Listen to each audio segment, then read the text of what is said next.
这个故事如果你听起来不累，那么你的英语能力在美国日常生活是完全够用的。我们开始吧。Many people know Warren Buffett as the best investor in the world. But how does he think? Today, we will share his secrets. We will talk about his simple ideas for investing and his rules for a good life. His story is full of great wisdom. You can not only practice your English listening skills, but you can also absorb his smart ideas and learn how to make better choices. Let's begin. Warren Buffett was born in 1930. The United States was very poor at that time. It was the Great Depression. Many people had no jobs. Warren's father lost his job too, but his father did not give up. He opened a small office to buy and sell stocks. Because of this, little Warren grew up around numbers. Even in these hard times, he found something he loved. He loved looking at the numbers in his father's stock books. When he was 6 years old, his weekly allowance was only 5 cents. He thought that was too little, so he started his own business. He bought bottles of Coca-Cola from his grandfather's store for a cheap price. Then he walked to the lake and sold them to people resting in the sun for a higher price. He also sold chewing gum and newspapers. He liked selling newspapers the most. Why? Because he could choose his own path. He could calculate which street to take first. He could deliver the most newspapers in the shortest time. He wanted to be his own boss. When Warren was 10, he asked his father for a special birthday trip. He did not want to go to an amusement park. He wanted to go to New York to see the stock market. His father took him there. They met a very important man on Wall Street named Sidney Weinberg. He was the top boss of a famous company called Goldman Sachs. He looked at the 10-year-old boy and asked, "So, Warren, what stock do you like?" Warren never forgot that day. When he was 11, he bought his first stock. He asked his older sister to buy the stock with him, but right after they bought it, the price went down. His sister was worried. His sister asked Warren every day, "Warren, what is happening to our stock?" The pressure was too much for Warren. Every day he watched the numbers. He felt completely sick and very scared. Finally, the price went back up just a little bit. Warren quickly sold the stock. He was happy to get his money back. But guess what? A few days later, the price of that stock went up 5 times. Warren missed a huge chance. This was a painful lesson. The pain was very deep. But he learned 2 rules for life from it. Rule 1. Do not sell just because the price drops a little. Rule 2. Do not sell just to make a tiny profit. Have patience. When he was in school, he read a book called 1,000 Ways to Make $1,000. It opened his mind. He learned a secret. Do not use your time to make money. Let your money work for you. He decided to try this secret. He bought an old pinball machine for $25. He put the machine in a barber shop. People waited to get their hair cut. While waiting, they played the game. In just 2 weeks, Warren made his $25 back. He took that money and bought more machines. Someone asked Warren, "Aren't you afraid the barber will just buy his own machine?" Warren smiled. He said, "I told the barber that the machine was cheap, but the repair cost was very, very high. I told the barber it was a bad business." Warren scared the barber away. He understood what people were afraid of. By the time Warren was 14, he had saved $1,000 from selling newspapers. He bought a small piece of land and rented it out. He did the math. He realized something important. If he kept letting his money work like this, he would be a millionaire by age 35. Over the years, his father's stock business did very well. People in their city trusted his father. However, Warren's life soon changed. His father was elected to Congress, so the family had to move to Washington, D.C. Warren did not like his new high school. If a teacher bought a stock, Warren would talk to the teacher about it. He would say the stock was going to go down. The teachers knew Warren was very good at stocks, so this made them very nervous. He loved numbers, but he did not like the normal rules. Time flew by. A new chapter in his life was beginning. When he finished college, he wanted to work for a very smart investor named Benjamin Graham. Graham was the father of value investing. Warren wanted to work for Graham so badly that he told him, "I will work for free." But Graham said no. Graham said, "Even free is too expensive for you." At that time, Graham only hired Jewish people, and Warren was not Jewish. Warren did not give up. He wrote letters to Graham for 3 years. Finally, Graham gave Warren a job. Graham taught Warren how to look for cheap stocks. In the 1950s, Warren called this the cigar butt method. What is a cigar butt? Imagine you are walking down the street. You see a dirty cigar butt on the ground. It looks gross. It is wet and ugly. But it still has one free puff left in it. You pick it up, take the free puff, and throw it away. It is not pretty, but it works. Warren learned this method well. He looked for companies that were doing badly, but their parts were still worth something. He would buy the stock very cheap. Then he would make a little money and sell it. To find these cigar butts, he had to read and read. He sat in his office and read financial reports for 5 or 6 hours every single day. He did this for 20 years. There were no computers back then. All the numbers were in his head. Today, most people get their information from news headlines or short videos on their phones. They listen to rumors and look for quick answers. But how is Warren different? He is a reading machine. He says that knowledge builds up like interest in a bank. He has read so much for 70 years. Because of this, he keeps many companies in his head all the time. He watches them every day. This is his huge database. He can see things that others miss simply because he has read more than anyone else. But reading is just the first step. You also need the patience to wait. Warren said investing is like standing at a baseball game. You do not have to swing at every ball. You can just stand there and wait. You only swing when the ball is perfect. For a stock, a perfect ball means the price is low enough. The problem with the stock market is that it is too easy to swing. People get bored and make too many choices. Warren does not like to buy many different stocks. He only buys a few that he really understands. He says buying 30 different stocks is not investing. He jokes, "You are not an investor.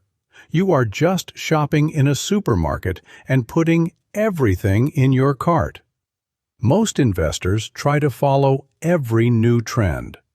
They buy AI or the latest hot technology. They are afraid of missing out on the next big thing. But Warren and his friend Bill Gates once wrote down one word that helped them the most: focus. Warren stays inside his circle of competence. He only buys what he understands, like soda or razors. His greatest power is not finding new ideas. His greatest power is the power to say no to 1,000 bad ones. By age 30, Warren was a millionaire. But if you looked at him, he did not look like a rich man at all. He was very strange about money. He loved to make money, but he hated to spend it. To him, money was like bullets for a gun. If you spend money on a house or a car, you have fewer bullets to hunt for more money. When Warren was married and had 2 children, he still refused to buy a house. They lived in a tiny apartment. His second baby did not even have a bed. The baby slept in a drawer pulled out from Warren's desk. Finally, his wife, Susie, could not take it anymore. When they had their 3rd child, Susie took $31,500 and bought a house. Warren was so sad about spending that money. Later, Susie spent $10,000 to paint and fix the house. Warren said his heart was bleeding. He named the house Buffett's Folly, which means Buffett's stupid mistake. Today, Warren is over 90 years old. He still lives in that same house. He always wore the same simple gray suits. He drove an old, cheap car. His license plate even said thrifty, which means saving money. Every morning, he drives 5 minutes to work and stops at McDonald's for breakfast. When the stock market is doing well, he buys a breakfast for $3.17. When the market is bad, he buys the cheaper breakfast for $2.61. Warren did not just act like this when he was alone. Once, he took his best friend, Bill Gates, to eat at McDonald's. They were the 2 richest men in the world. But when it was time to pay, Warren pulled out paper coupons to save a few cents. Bill Gates thought it was very funny. Warren also did not care about showing off with new technology. His company owned a huge part of Apple. But for many years, he used an old, cheap flip phone that cost $20. He only used the phone to make simple calls. He told people that having $10,000 and having $1 million is the same. I wear the same clothes as you. I drink the same Coca-Cola. I eat the same McDonald's. I watch football on the same TV.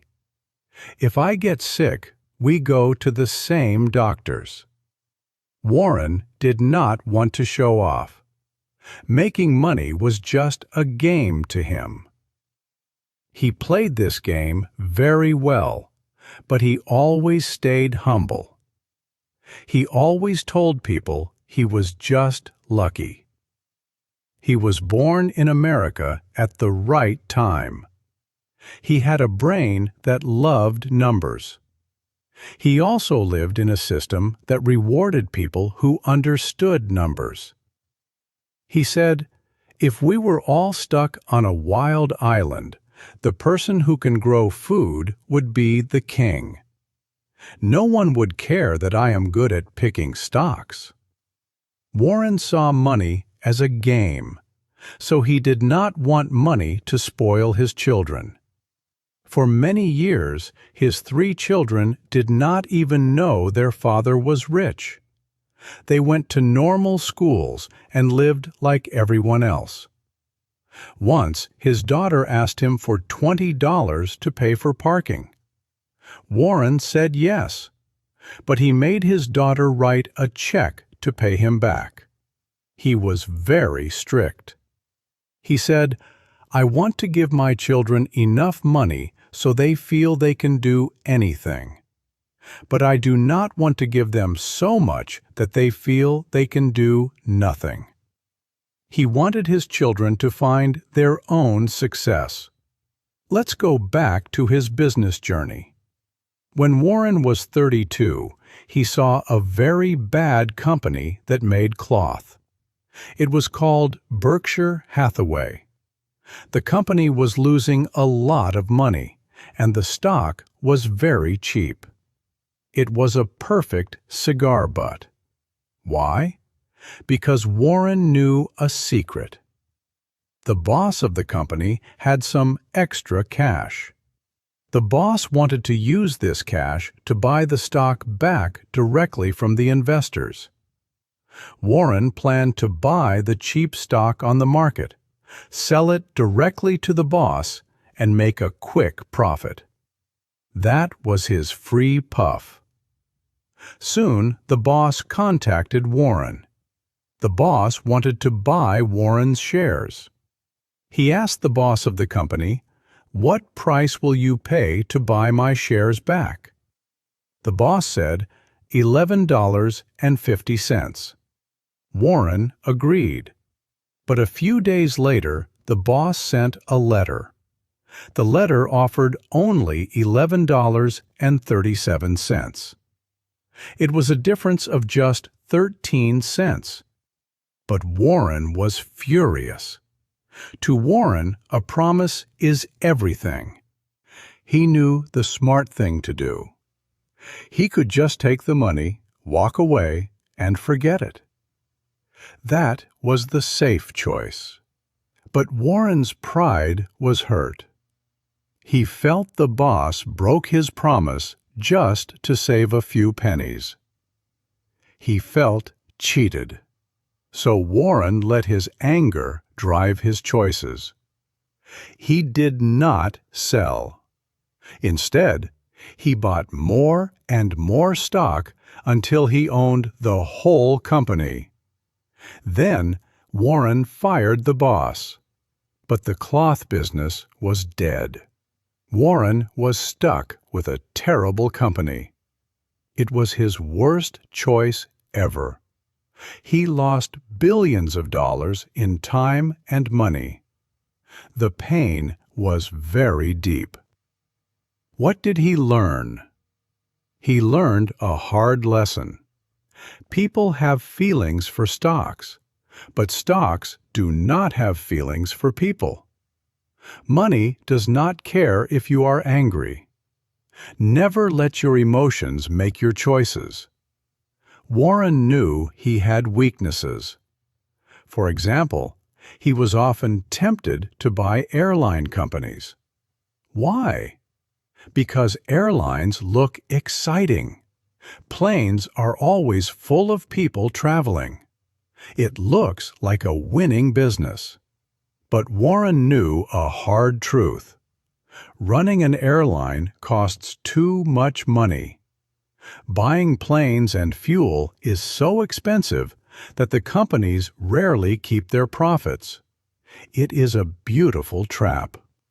Even though he knew it was a trap, he still felt tempted to buy them. It was like a bad habit. To stop himself, he would call his friend Charlie Munger.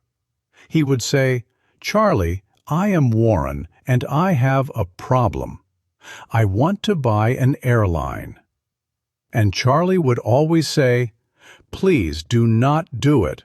Hang up." This helped Warren stay away from his bad habits. He never gave up on his worst mistake. He kept the name Berkshire Hathaway. He slowly changed the bad cloth company into the biggest holding company in the world. Then his whole life changed again. Warren changed because of a man named Charlie Munger. Charlie was older than Warren. Charlie also worked in Warren's grandfather's store when he was a boy. But they met much later. Charlie told Warren to stop picking up dirty cigar butts.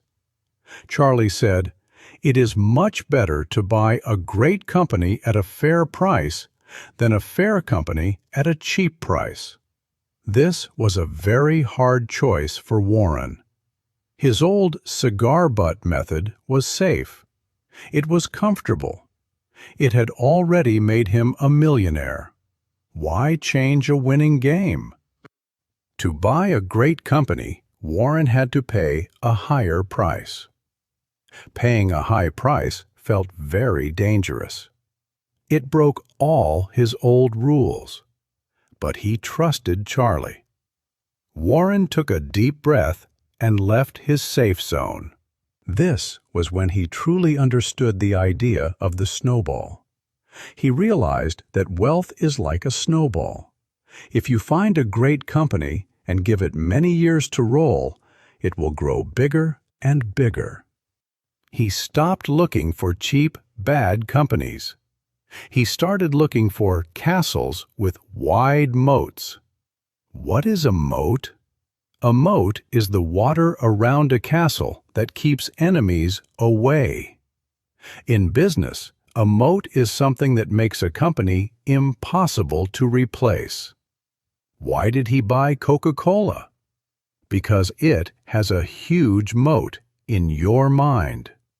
Warren drank 5 cans of cherry Coke every day.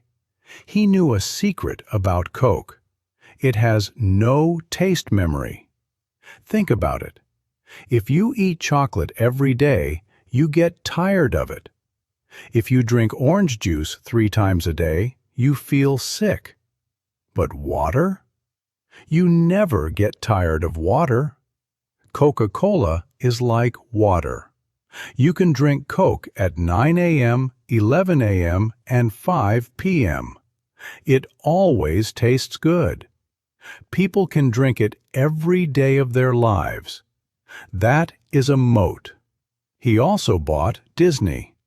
Why? Because of mothers. A mother might want to keep her child quiet for 2 hours. So she will buy a Disney movie. She trusts the name. She will not waste time trying a movie from a company she does not know. That trust is a moat. Warren also bought a chocolate company called See's Candies. He said their moat is love and trust. He explained, if a young man buys See's Candies for his girlfriend on Valentine's Day and she kisses him, that box of candy is priceless. Even if the price goes up next year, he will not buy cheap, unknown chocolate. Once love becomes a habit, that is a moat. He also bought Gillette, the company that makes razors.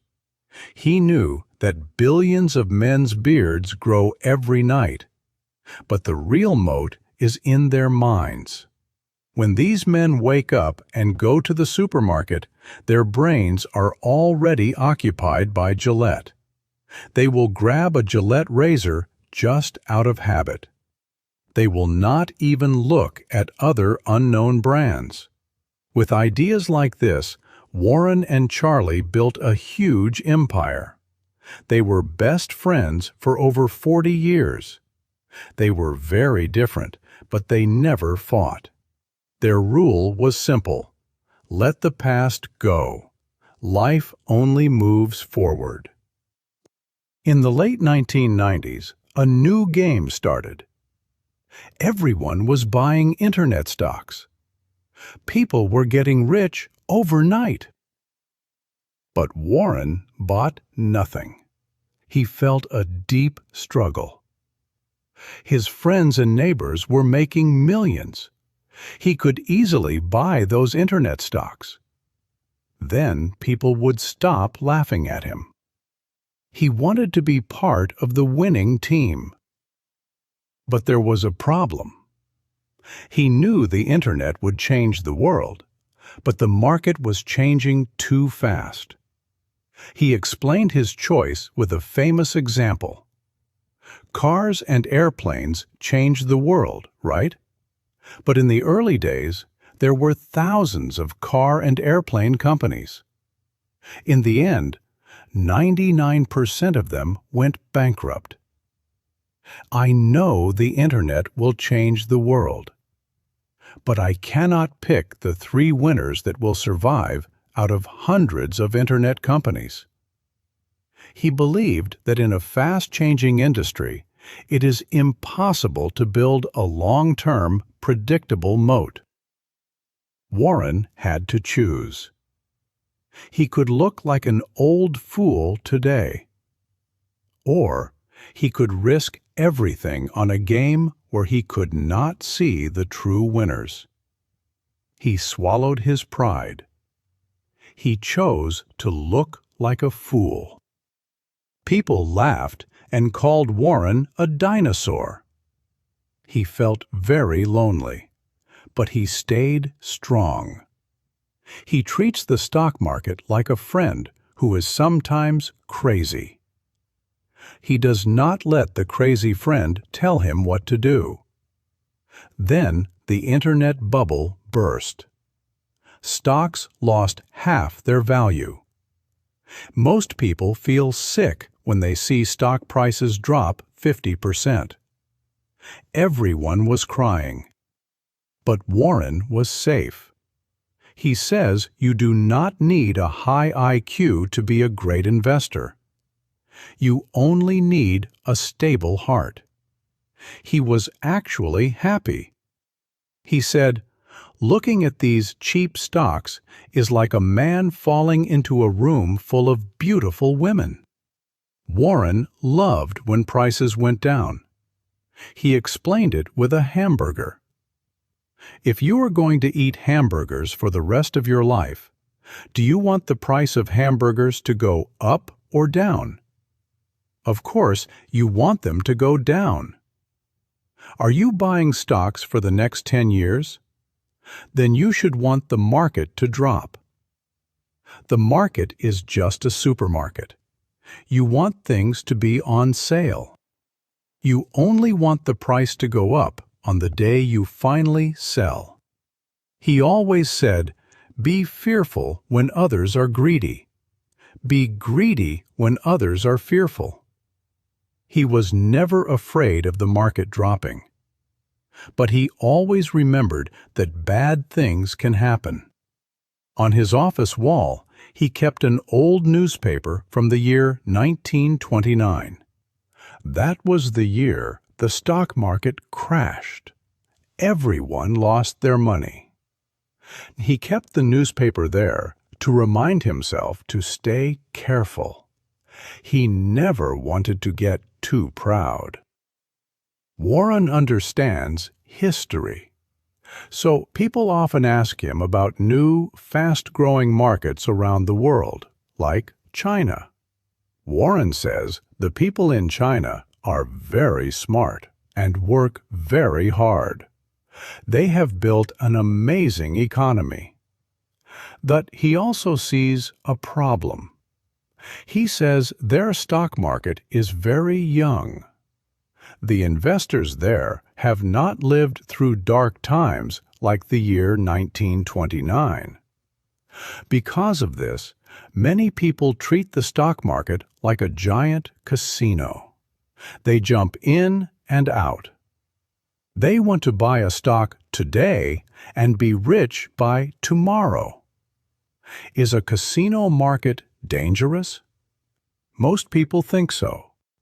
But Warren sees a huge chance. He explains a simple rule. When people act like crazy gamblers, prices jump up too high and fall down too low. If you are the only patient person in a giant casino, you will find the best deals in the world. He knows that true value investing works everywhere. It works especially well where people are not patient. He proved this rule with a Chinese battery company called BYD. In 2008, his friend Charlie recommended this company. Warren bought the stock. While other people in the casino wanted to get rich by tomorrow, Warren sat quietly. He held the stock for 14 years. His patience paid off. He made more than 30 times his money. Only when the price became very high, he finally sold some to lock in his huge profits. Warren won because he was patient. But what happens if you are very smart but not patient? He watched a real story happen in 1998. A group of the smartest men in America started a company called Long-Term Capital Management. Warren saw that these men had PhDs and even Nobel Prizes. They used very hard math to trade stocks. Warren stood by and watched them play a dangerous game. These smart men wanted to make money too fast. They borrowed too much money. One day, their hard math was wrong. The company crashed and almost destroyed the whole U.S. stock market. Warren looked at these fallen geniuses and learned a huge lesson. He said, they wanted to make money they did not need, so they risked the money they did need, and they lost it all. What does this mean? It means these men were already rich. They had a good life, but they wanted to be super rich, so they borrowed billions of dollars to buy stocks. When the market crashed, they could not pay the money back. They lost their own money too.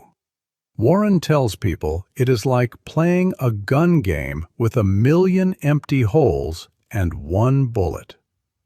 Even if you pay me $1,000,000, I will not pull the trigger, he says. There is no reason to risk what is important for something you do not need. Warren was a genius with money, but he was like a child in daily life. If he did not know where the light switch was, his wife Susie thought it was her fault. He did not know about art. He did not know how to cook. He spent all his time thinking about numbers and reading reports. His only real hobby was playing a card game called bridge. He played bridge on the computer. He was so focused that nothing could stop him. Once, a bat flew into his house. The bat was flying all around the room. But Warren did not look up. He just kept looking at his screen and playing his card game. He spent most of his time alone with numbers. In fact, when Warren was young, he was terrified of speaking to a crowd. Just thinking about speaking made him feel sick. He wanted to throw up. But he knew he had to change. He paid $100 to take a class on how to speak in public. He faced his fear. Today, if you go to his office, you will not see his college degree on the wall. The only thing on his wall is that $100 class certificate. Warren conquered his fear of speaking. In fact, teaching young people became his new favorite game. He loves sharing his wisdom with students. Once, he was teaching a master class. A student with a great resume wanted to take a job he hated just to make his resume look better. Warren laughed loudly. He said, "You are taking a job you hate? That is like saving your sex life for when you are old. Do what you love now." In this same classroom, he gave the students his golden rules for life. He taught them how to choose partners. He said you must look for 3 things: honesty, smarts, and hard work. But he warned them with a serious face. If they do not have honesty, the other 2 things will destroy you. You would rather work with someone lazy and stupid than someone smart but dishonest. Finally, he asked the students to look at their friends. He played a mind game with them. If you could buy 10% of one friend's life income, who would you pick? You would pick the honest one, the kind one, the hard worker. If you had to bet against one friend, who would it be? The selfish one, the liar. He wanted them to understand that habits are like chains. They are too light to feel until they are too heavy to break. Build good habits now, he told them. Warren's wisdom was so valuable that people were willing to pay millions of dollars just to eat with him. This became the famous Warren Buffett lunch.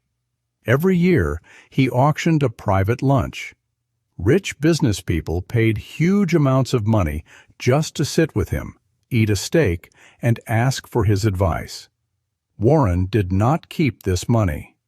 He gave it all to a charity to help poor people. Warren was a great teacher and a hero to the world. But sadly, his extreme focus on numbers made him a stranger in his own home. He loved his family deeply. He wanted to be a normal, warm husband. But his brain could not stop playing the game of numbers. Every day he came home at 5 p.m. He sat on the sofa, but his mind was still at his office. His wife Susie would talk to him, but Warren did not hear Susie. He was like a lonely island in his own house. Warren was physically there, but his soul was lost in his books and reports. He won the world of numbers, but he was slowly losing the people he loved the most. Susie wanted to do charity and help people. Soon, Warren and Susie realized they lived in two different worlds. He had all the money in the world, but he felt a huge empty space inside.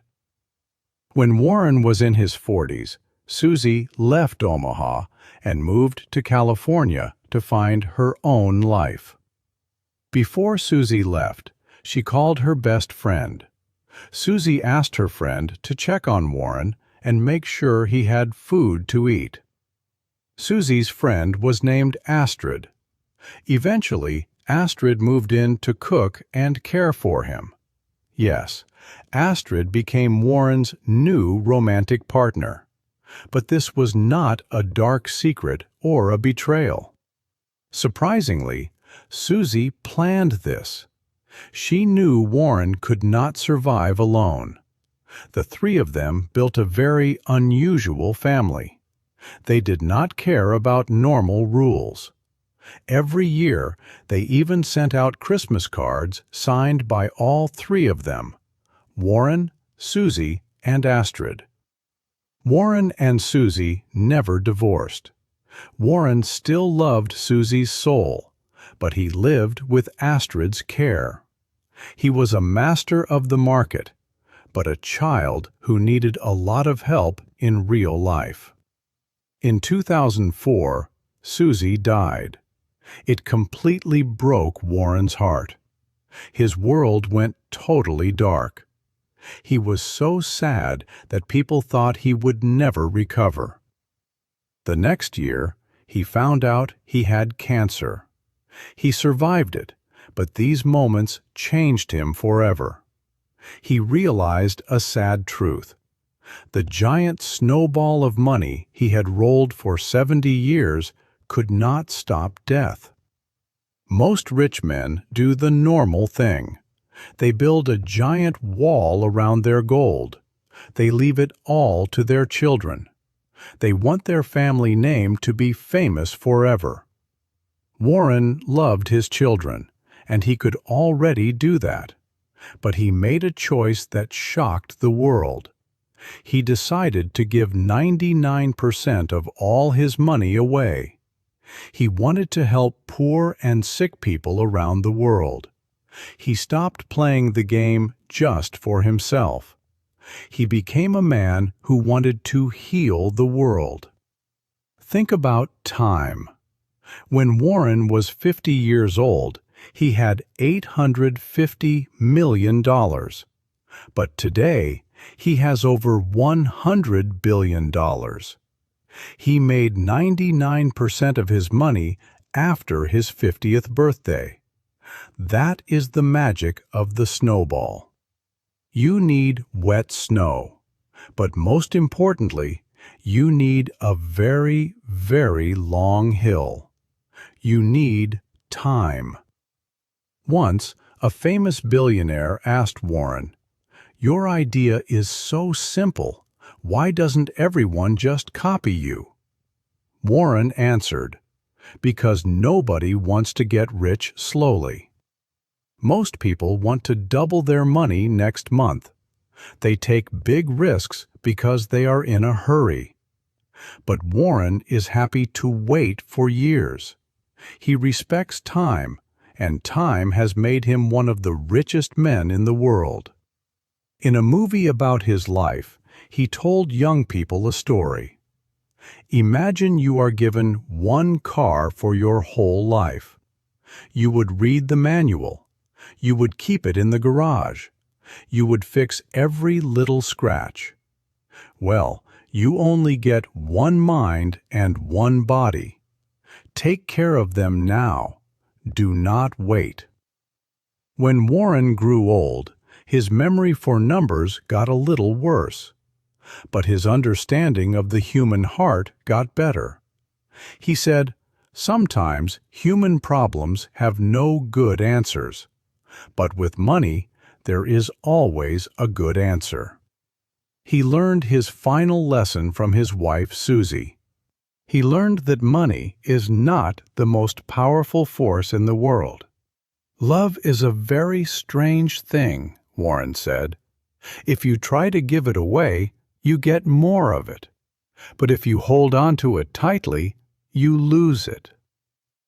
In 2025, at the age of 94, Warren told his investors that he was retiring. His long journey of investing was coming to an end.